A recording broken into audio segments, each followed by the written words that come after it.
does a highly successful woman end up choosing and partnering with a narcissist despite knowing that she deserves better? For this type of woman, it usually doesn't make sense to anyone else. Other people look at her and they're like, she's got her career together, her fitness, her friends, all these beautiful things. Why did she choose this type of partner? And if you are this woman, you probably consider that yourself. Like, gosh, I had so much going for me.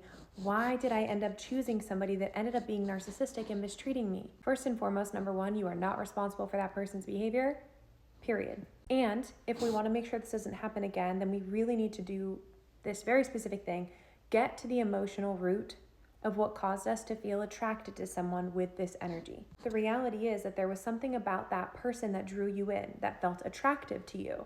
And one thing that fascinates me is that the more that we heal, the healthier of partners we attract. And the emotional wounds that you do not heal will unconsciously drive your attraction towards and your choices about partners that you date and engage with. There's a couple emotional wounds that I notice come up very frequently with high achieving, driven women who end up choosing narcissists. The first is they're often taught from a young age to get their sense of worth and sense of safety from approval of others.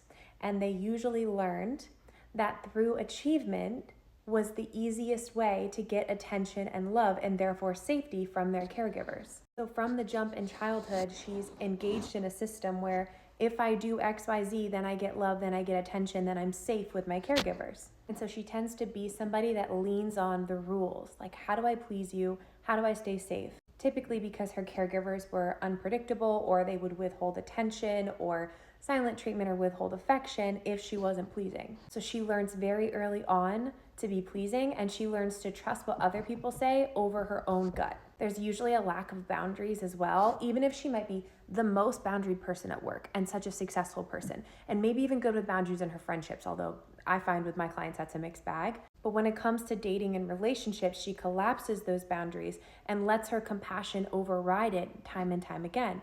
Typically because she can explain away bad behavior, or she knows the psychological root of why that person's treating them that way. Oh, I know that he doesn't have a relationship with his dad, or he really struggles with fears of rejection or abandonment, or, his mom was really critical, or he's had a bad day, he has a lot of pressure at work. She will make excuses for bad behavior, and that's part of why she stays. All of these things add up and create this experience of like being on a hamster wheel all the time, of accomplishing and trying to please people and trying to be so perfect and so pleasing that people couldn't possibly reject her or leave her. And a narcissist typically has a clear set of rules on how to make them happy and how to stay in that connection with them. So if she still has those fears of abandonment from childhood and has learned to be so pleasing, enter the narcissist who says, hey, if you act, do, and be in all these ways that are in alignment with what I think and what I need and what serves me, then I'll be kind to you mostly.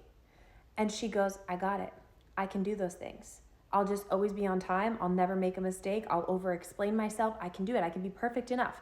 And she continues to chase and try to get the same love and treatment that she got in the beginning of the connection when there was a love bomb to happen midway through. Because she believes if I am perfect enough and I follow his rules, then he will choose me, and then we'll start having good days again. What's happening subconsciously is that underneath, her nervous system, body, heart is thinking, if I can get this person to choose me and think I'm good enough, then I actually am, finally. And the more difficult that person makes it, the better. Because you think, if I can get this difficult person to choose me, then I'm actually lovable.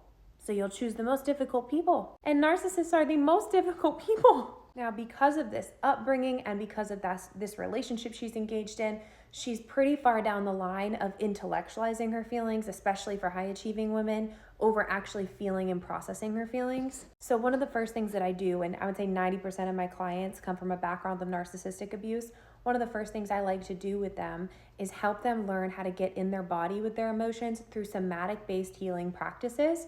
I have specific practices in my programs that I use for women like this, because this is my entire clientele, and for relationship wound healing work that are specific somatic-based healing practices we do in the program, customized by myself, obviously, right? It's my work. One of my clients, we'll call her client R, came to me when she was getting out of a 10-year narcissistically abusive relationship. And she was a psychiatrist. So she understood narcissism. And this is what I mean when I say nobody is not vulnerable to this. It happens to such intelligent women all the time because we have emotional wounds we haven't addressed. And so we worked together over 6 months to really help her learn a few different things. Number one, to heal the emotional wounding from childhood through her body and move it out. Number two, start recalibrating to healthy love standards, because if you've never seen it, you may not know what's healthy or not healthy. We started healing through the learned coping mechanisms that she had through the abuse.